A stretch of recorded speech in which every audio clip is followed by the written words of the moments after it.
இயேசுவின் நாமத்தில் அன்பின் வாழ்த்துக்கள். சூழ்நிலை மாறும். கர்த்தர் உங்களுடைய எல்லா சூழ்நிலையும் நிச்சயமாக மாற்றுவார். நீங்கள் கண்ணீரோடு ஒருவேளை இருக்கலாம், துக்கத்தோடு இருக்கலாம், தீராத வியாதியினால் இந்த வியாதியை சுகப்படுத்த முடியலே, இந்த சூழ்நிலை எப்போ தான் மாறும்னு சொல்லி நீங்கள் கலங்கி கொண்டு இருக்கலாம்.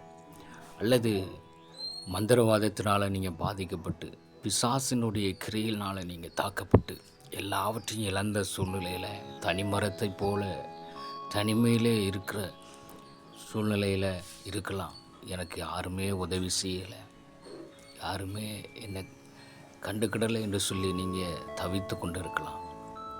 நிச்சயம் உங்களுடைய சூழ்நிலை மாறும், உங்களுடைய நிலைமை மாறும். உங்களுக்காக உயிர் தந்த, ஜீவனை கொடுத்த, உங்களுடைய வியாதியை சுமந்த ஒருவர் இருக்கிறார். அவர் தான் ஆண்டவராகிய இயேசு கிறிஸ்து. ஒருவேளை நீங்கள் கடன் பிரச்சனையில் சிக்கி தவித்து கொண்டு இருக்கலாம். இந்த சூழ்நிலை எப்போ என்னை விட்டு மாறும்னு சொல்லி நீங்கள் வேதனையோடு இருக்கலாம். நிச்சயம் கடனை எல்லாம் அடைக்க கர்த்தர் உங்களுக்கு வழிவாசல்களை திறப்பார். உங்கள் கையின் பிரயாசங்களை ஆசீர்வதிப்பார். எனக்கு சரியான வேலை இல்லையே, நிறைய படிச்சிருக்கிறேன், படிப்புக்கேற்ற ஊதியம் இல்லையே என்று சொல்லி நீங்கள் கலங்கி கொண்டு இருக்கலாம். இந்த சூழ்நிலை எப்போ மாறும்னு சொல்லி நீங்கள் வேதனையோடு இருக்கலாம். நிச்சயம் உங்களுக்கு சூழ்நிலை மாறும். இயேசு உங்கள் சூழ்நிலையை மாற்றுவார். நல்ல வேலை வாய்ப்புகள் உங்களுக்கு கிடைக்கும். ஒருவேளை சொந்த இடம் இல்லாமல் வருடங்கள் கணக்கில் நீங்கள் வாடகை வீட்டில் இருக்கலாம்.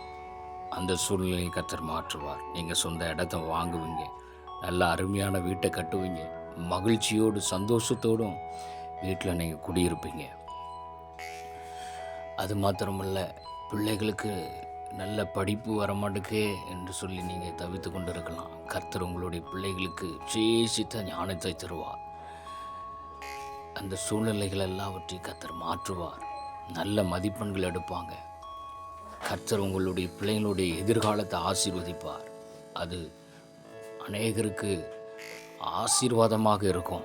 அதனால் நீங்கள் ஒருபோதும் கவலைப்பட வேண்டாம். இப்படி பலவிதமான சூழ்நிலையில் நீங்கள் சிக்கி தவித்து கொண்டு இருக்கலாம். எல்லாவற்றிற்கும் ஒரு தீர்வை உண்டாக்க ஒரு நல்ல ஒரு இடம் இருக்கிறது. அதான் ஆண்டவராகிய இயேசு கிறிஸ்துவினுடைய பாதம். நீங்கள் இயேசுவை தேடி பாருங்கள், உங்களுடைய சூழ்நிலை எல்லாம் மாறும். ஜெயமுள்ள வாழ்க்கை வாழ்வீங்க, வெற்றி உண்டாகும், சமாதானத்தோடு இருப்பீங்க, அநேகருக்கு நன்மை செய்கிறவர்களாக நீங்கள் மாறுவீங்க. கர்த்தர் உங்களை ஆசீர்வதிப்பாராக. ஆமென்.